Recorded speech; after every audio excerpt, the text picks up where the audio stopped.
ከጨዋታው መጠናቀቅ በኋላ በብስጭትና በመደመም ውስጥ ሆኖ ኮች ይህ ልጅ አስፈርሞ የማይታመን ብቃት ነው ያለው ጆን ኦሼ ነው ለሰር አሌክስ ፈርጉሰን ይህንን የሚለው።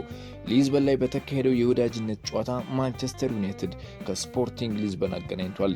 ጊዜው 2003 እንደ አውሮፓውያን አቆጣጠር ላይ ነው። ታዳጊው ክርስቲያኖ ሮናልዶ የዩናይትዱን ተከላካይ ጆን ኦሼን መከራውን አሳየው። በውጤቱም ሊዝበን 3-1 አሸነፈ። ኦሼም ከጨዋታው መጠናቀቅ በኋላ ወደ ፈርጊ ያመራ ይህ ልጅ መፈረም አለበት አለ። በነገራችን ላይ ጆን ኦሼ ቃል በቃል ጨዋታውን አስቸጋሪ አድርጎብኝ ነበር ነው በጊዜው ያለው። እሱ ብቻ ሳይሆን ሌሎቹም የክለቡ ወሳኝ ተጫዋቾች ለፈርጉሰን ይህ ታዳጊ መፈረም አለበት ሲሉ ፈርጉሰንን አሳሰቡ። እናም ሳይውል ሳያድር በዛው ቀን ፈርጉሰን አስፈረሙት። የቤካም ተተኪ ሆኖ ወደ ማንቸስተር ዩናይትድ መጣም። ከሰሞኑ ማንቸስተር ዩናይትድ ብራይተንን ከማሸነፉ በፊት ክርስቲያኖ ሮናልዶ ከፒርስ ሞርጋን ጋር ያደረጉት ቆይታ ለእይታ በቅቷል። ፒርስ ሞርጋን የአርሴናል ደጋፊ እንደሆነ ይታወቃል። እንዲህ አለው፣ በጆን ኦሼ በጣም ነው የምናደረው። በአግባቡ ተቆጣጥሮ ቢሆን እኮ ይሄን መድረሻ አርሴናል ሊሆን ነበር አለም። አርሴናል መልማይ ልኮ በተደጋጋሚ ተመልክቶት ሮናልዶን ለማስፈረም ተስማምቶ ነበር። ግን ድንገት ይህ የወዳጅነት ጨዋታ ጉድ አደረገም። ኦሼ በአግባቡ ሮናልዶን ቢቆጣጠር ኖሮ የዩናይትድን ትኩረት ባልሳበ ነበር። ሮናልዶም ለዚህና ለሌሎችም ጥያቄዎች ምላሽ ሰጥቷል። ስንት መኪኖች አሉት? ውዱ ንብረቱ የቱ ይሆን? እናም ሌሎች በርካታ ነጥቦች ተነስተዋል። ዋና ዋናዎቹን እንቃኛቸዋለን። ቃለ ምልልሱ በተደረገበት ቤት ውስጥ የፖርቹጋልና የአልናስር የሮናልዶ ማሊያዎች ተሰቅሏል። ፒርስ ሞርጋን እዚህ ቤት ውስጥ አንድ ነገር ይጎላል አለ ፈገግ እያለ። ባለፈው የሰጠው የአርሴናል ማሊያ የት አለ ብሎ ጠየቀ። ሮናልዶም አለ ውስጥ ነው እየተባባሉ ይቀላለዳሉ። ሮናልዶ ይናገራል፣ እውነት ለመናገር አርሴናልን ለመቀላቀል ተቃርቤ ነበር። ነገር ግን በህይወት ውስጥ አንዳንድ ጊዜ ነገሮች በደቂቃ ውስጥ ሁሉ ነገር ይቀያየራል። ስፖርቲንግ ከማንቸስተር ጋር የወዳጅነት ጨዋታ ሲያደርግ ራሴን አሳየው። ወደኋላ ብዙም ማሰብ አልፈልግም። አርሴናል እኔን ቢያገኝ የተለየ ይሆን ነበር ወይ? አይመስለኝም። ምክንያቱም አሁንም አርሴናል ታላቅ ቡድን ነው። አርሴናል ደስ ይለኛል። እንደ ተቀናቃኝ ቡድን አልመለከተውም።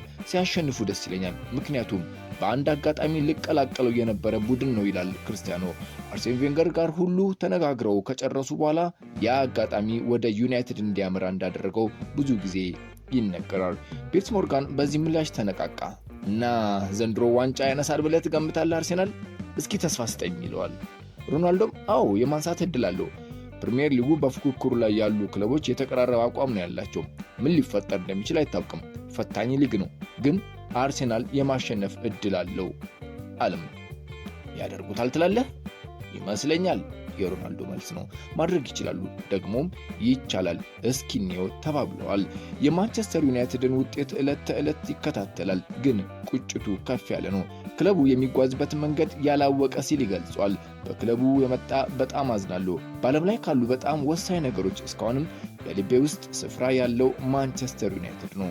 ክለቡን ወደፊት ማራመድ ከሚችሉ አቅም ካላቸው ሙያተኞች ጋር መስራት ያስፈልጋል። ልክ ከዚህ ቀደም ከረጅም ዓመታት በፊት አድርጎት እንደነበረው ማለት ነው። ኒኪ ባትስ፣ ጋሪ ኔቭል፣ ሮይ ኪን፣ ዴቪድ ቤካም ትልልቅ ተጫዋቾች ናቸው፣ ግን ወጣት የነበሩ። አሁን ግን ዩናይትድ የሚጓዝበት ቅርጽ የሌለው ነገር ነው። በቀጣይ ይህንን እንደሚለውጡት ተስፋ አደርጋለሁ፣ ምክንያቱም ክለቡ ትልቅ አቅም አለውና ሲል በቁጭት ይናገራል። ክለቡን ወደዋለሁ፣ ግን እውነቱን መነጋገር አለብን።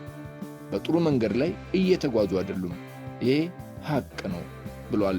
እኔ እንደሚመስለኝ አሰልጣኝ አሊያም ተጫዋች በመቀየር ብቻ የሚፈታ አይደለም ጉዳዩ።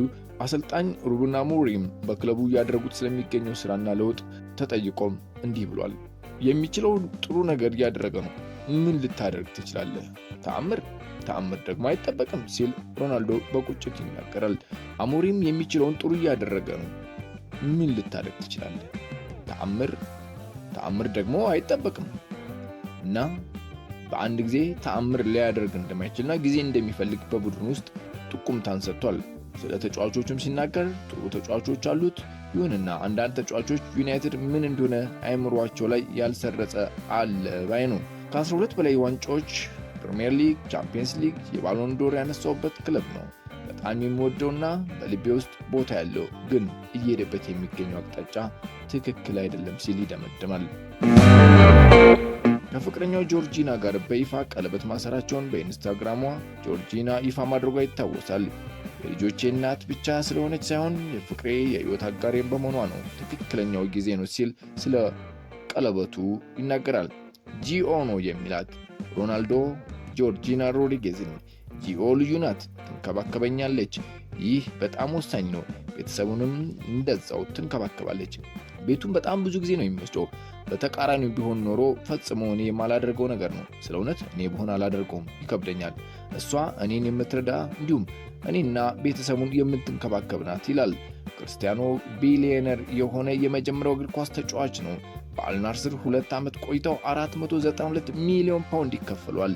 በቀን 488,000 ፓውንድ እስከ 2027 ሐምሌ ወር ድረስ ይከፈሏል።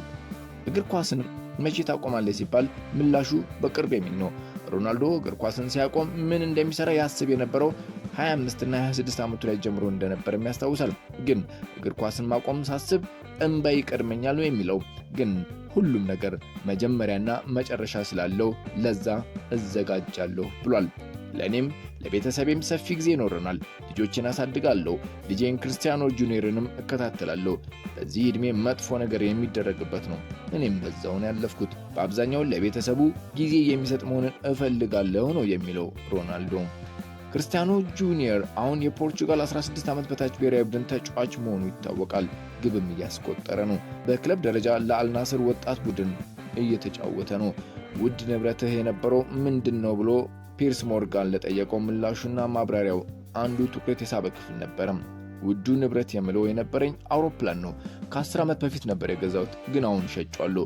ያው ካለው ሁኔታ አንጻር ያስፈልገኝ ነበርም። በ20ዎቹ አጋማሽ ላይ ስትሆን ብዙ ማሳካት የምትፈልጋቸው ነገሮች ይኖራሉ። እነሱን ደግሞ እኔ ያሳክቻለሁ እና ለብዙ ነገር አልጓጓም። አሁን በ40 ዓመቴ የተረጋጋ ህይወት እንዲኖረኝ ነው የምፈልገው። ቁስን በገንዘብ ትገዛዋለህ፣ ይህንንም አይቼዋለሁ። በተቀናጣ ህይወት መኖር ግን አልፈልግም። አሁን መደበኛ ህይወት እንዲኖረኝ ነው የምፈልገው። ሮናልዶ በቁጥር በአግባቡ ባያውቃቸውም 41 የሚደርሱ መኪኖችን እንዳሉት በግምት ይናገራል። ቡጋቲ፣ ፌራሪ፣ ላምቦርጊኒ፣ ሮልስ ሮይስ፣ ማርቼዲስ፣ ማክሊራን እና ሌሎችም በርካታ መኪኖች አሉት። ግን እነዚህን መኪኖች አልነዳቸውም ነው የሚለው። ዞር ዞር ብዬ መለከታቸዋለሁ፣ ከዛ ወደ ጋራጅ ይሄዳሉ ባይ ነው። እንጃ ፍቃድ አለኝ፣ እዚህ ግን ብዙ ለመንዳት ጊዜ የለም፣ በአብዛኛው በክለብ ውስጥ ስለማሳልፍ ነው የሚለው ክርስቲያኖ ሮናልዶ። በቀጣይ በክፍል 2 ከፒርስ ሞርጋን ጋር ባደረገው ቆይታ ከዶናልድ ትራምፕ ጋር የነበራቸውን ቆይታና በሌሎችም ጉዳዮች በቅርቡ ይመለሳል። ሃፍታይም ስፖርትን ስለምትከታተሉ ከልብ አመሰግናለሁ።